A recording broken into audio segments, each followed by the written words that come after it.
Candid dusting powder redness, irritation, sweat rash और fungal infection जैसे 4 skin problems का एक एक्सपर्ट सॉल्यूशन।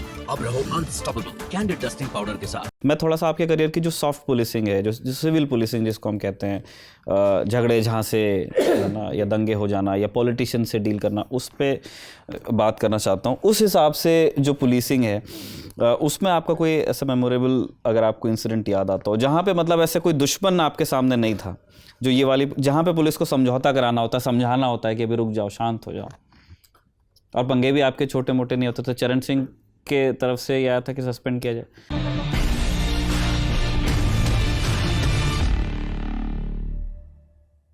चरण सिंह के साथ वो जो एपिसोड था वो भी एक विचित्र एपिसोड था। मैं अभी एसपी से डीआईजी एकदम तरक्की हुई थी और उस समय वहाँ मतलब जनता पार्टी की गवर्नमेंट बन गई थी और ये था कि चरण सिंह उस समय state home minister of India थे, तो उनकी जो ख्याति थी, बड़े ईमानदार आदमी हैं और बेईमान को तो बर्दाश्त नहीं करते, वो सस्पेंड कर तुरंत कर देते, जांच बाद में होती रहेगी।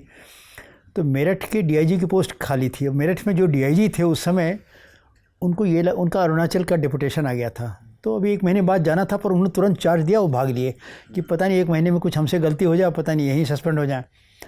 तो वो पोस्ट खाली पड़ी थी और आमतौर पे डीआईजी मेरठ के लिए लोग लाइन लगाते हैं, मांगते हैं, पर कोई मांग नहीं रहा था कि भाई चरण सिंह की निगाह गिद्ध की तरह देखते रहेंगे, पता नहीं कब नाराज़ हैं, कोई ठिकाना। जाना नहीं चाहता था कोई नहीं जाना, मतलब जाने के लिए कोई अपनी अर्जी अपनी कोशिश नहीं कर रहा था।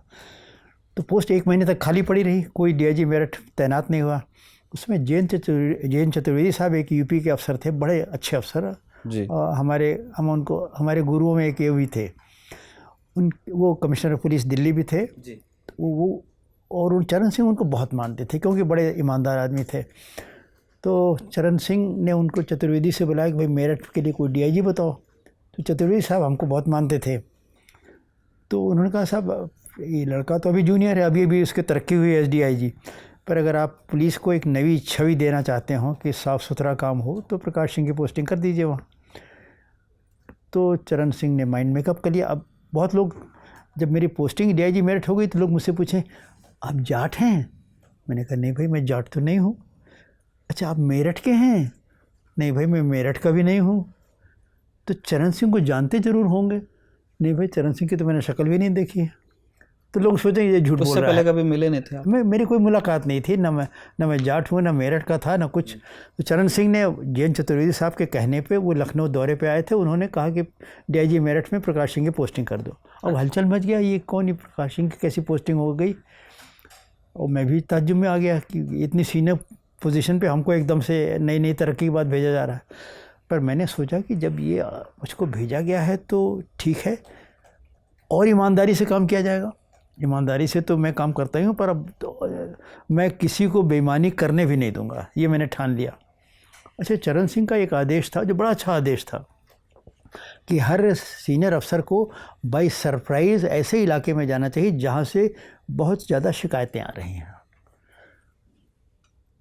अब वहाँ आमतौर पे टूर प्रोग्राम होता है कि डीआईजी साहब फलां जगह जा रहे हैं, तो वहाँ लोग तैयारी कर रही है, सबसे तैयारी है, और किन लोगों को डीआईजी साहब से मिलाया जाएगा वो भी तैयार है, वो लोग क्या कहेंगे वो भी सब ब्रीफिंग हो जाती थी। अच्छा, तभी भी ये होता था? अभी अब जैसा अब उसका वीडियो आता है, अभी भी यही होता है, अभी भी गाड़ी से उतर रहे हैं ये वो, तो अभी भी यही होता है।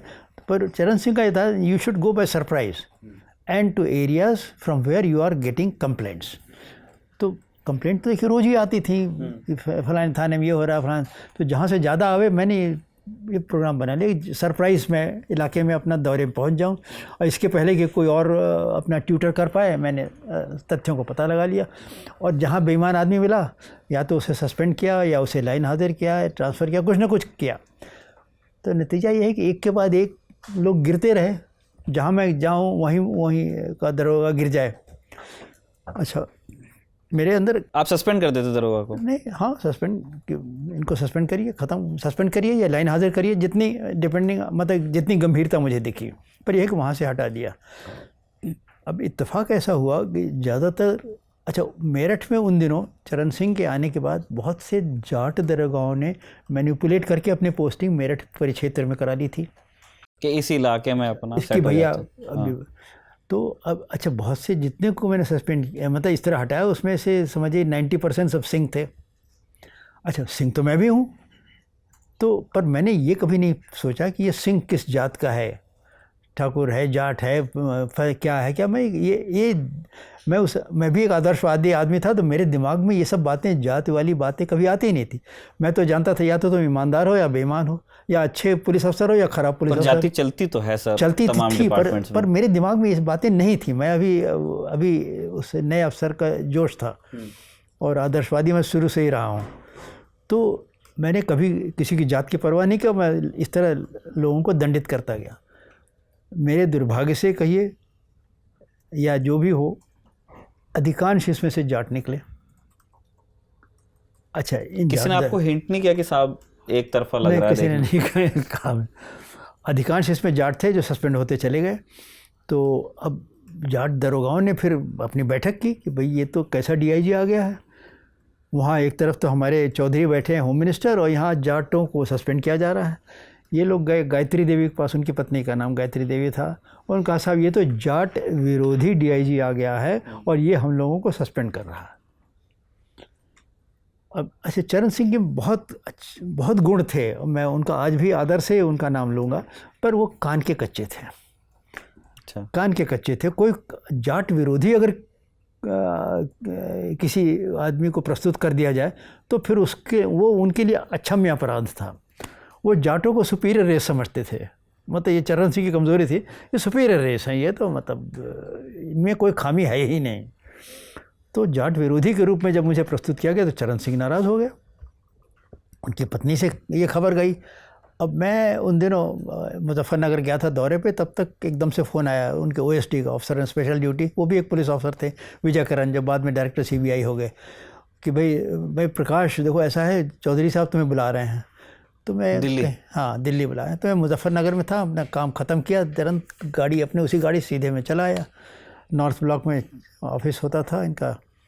तो विजय करण से पहले मैं मिला, तो भाई क्या दिक्कत हो गई? तो प्रकाश यार क्या बात है यार, चौधरी साहब बड़े नाराज़ हैं तुमसे। मैंने कहा मुझे तो मालूम नहीं, मैं वर्दी में था, उनका थोड़ी देर बैठने, उनका जाओ अंदर कमरे में जाओ। तो अंदर गए तो चौधरी साहब तो तमतमाए हुए बैठे थे, और उन्होंने सब कहना शुरू किया कि आप ऐसा कर रहे हैं, ये है वो है, और आपने सब एक ही तरह के एक ही कास्ट, सब जाट दरोगाओं को आप सस्पेंड कर रहे हैं। बहुत सारी बातें कही। मैं सुनता रहा। फिर मैंने अपनी तरफ से अपना पक्ष रखा कि साहब ऐसी बात नहीं है, मैंने तो आप चूँकि सत्यनिष्ठ आदमियों को ही केवल चाहते हैं, तो जो लोग भ्रष्ट थे, जो लोग दुराचार में लिप्त थे, उनको मैंने, और आपने इसका नाम लिया, इसके खिलाफ ये आरोप थे, या आपने इसका नाम लिया, इसके, पर वो कुछ सुनने को नहीं तैयार थे। उनका नहीं कुछ नहीं, ये फलाना ठिकाना, ये मतलब बोलते रहे। मैंने देखा कि इन्होंने माइंड मेकअप कर लिया। मैंने कहा सर मुझे और कुछ नहीं कहना है, मैं आज्ञा चाहता हूँ। सैल्यूट किया, I walked out of the room, और मैं कार से मेरठ चला गया। डीआईजी मेरठ था।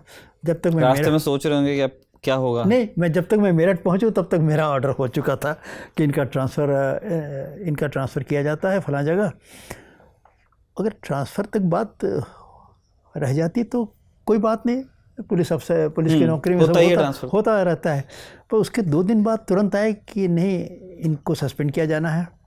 अभी ऑर्डर नहीं हुआ है, पर ये मुझे बताया गया कि इनके सस्पेंशन, रामनरेश यादव को मैसेज आ गया था। रामनरेश यादव इनके चमचे थे चौधरी साहब के। चौधरी साहब ने एक चमचा यहाँ बैठा रखा था यूपी में, कि जो कहेंगे, दिन को रात कहेंगे तो रात कह देगा। उनको कहा कि इनको सस्पेंड करो, और एक कागज़ बेईमान दरोगाओं ने दे रखा था, वो कागज़ उनको भेज दिया गया। अच्छा, उस समय आईएएस अफसर जो थे, चीफ सेक्रेटरी यूपी और होम सेक्रेटरी यूपी, वो जानते थे मुझे। तो ये तो जानते थे कि प्रकाश सिंह एक ईमानदार अफसर है, वो गलत काम नहीं करेगा। तो ये रामनरेश यादव ने इन लोगों को बुलाया, कहा कि इनको सस्पेंड कर दीजिए। उन दिनों आईएएस अफसरों में कुछ दम था, मैं कहूँ आज की तरह नहीं कि जो हुक्म मिला यस सर और करके उसका पालन कर दिया। कुछ दम था। आपको लगता है कि दम कम हो गया है? अरे कम क्या, बहुत कम हो गया है। स्पाइनलेस हो गए हैं, स्पाइन अब रही नहीं, ये रबर की स्पाइन हो गई हड्डी के बजाय। जो कह दें वो सब यस सर है। मतलब अधिक ये आईएएस नहीं, आईएएस आईपीएस सब जगह सरकारी नौकरियों में मतलब विषयांतर हो जाएगा सर थोड़ा। है। मैं बस क्योंकि अभी बात निकली, आपको वजह क्या लगती इन जनरल?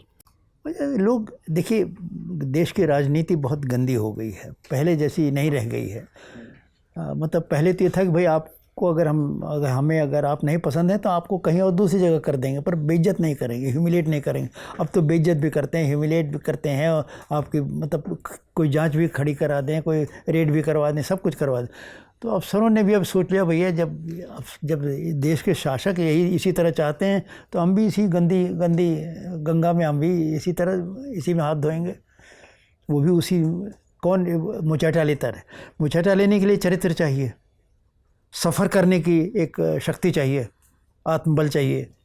वो अब आज की जनरेशन में है नहीं। आज की जनरेशन भाई नौकरी कर रहे हैं, ठीक है, जैसा हुकूमत चाहती है वैसा हम काम कर रहे हैं, हमारा दोष क्या है। और ठीक है, हमको पैसे भी बनाने हैं और अपना बच्चों को हार्वर्ड भी भेजना है, बीबी को गहने भी ख़रीदने हैं, आलीशान मकान भी होना चाहिए, तीन चार जिलों में प्रॉपर्टी भी होनी चाहिए। ये सब भी तो होना चाहिए ना छोटी नौकरी के साथ।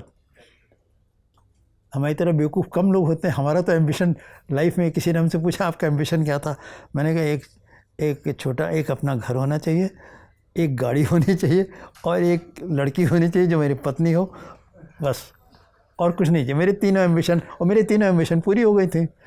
पर आजकल न एक पत्नी में काम चलता है, न एक घर में काम चलता है, न एक गाड़ी में काम चलता है। तो सस्पेंशन का जब बात आई तो चीफ सेक्रेटरी और होम सेक्रेटरी ने कहा कि सर आप सस्पेंड करने की बात कर रहे हैं, पर सस्पेंशन के लिए जो नियम है, जो नियम किताबों में लिखा है वो ये है कि एक प्रिलिमिनरी इंक्वायरी होनी चाहिए, prima facie there should be some charges, then तभी एक आदमी को सस्पेंड किया जा सकता है। प्रथम दृष्टया कुछ उसकी गलती सामने होनी चाहिए, पर एक प्रारंभिक जांच के बाद। तो उनका सब इसमें पहले तो प्रिलिमिनरी इंक्वायरी होगी तभी हम लोग सस्पेंड कर सकते हैं, ऐसे नहीं। अब आजकल तो ऐसे मुंह बोलिए और सस्पेंड हो जाते हैं लोग। ये एकदम गलत है तरीका, मतलब किताब में ऐसा नहीं है।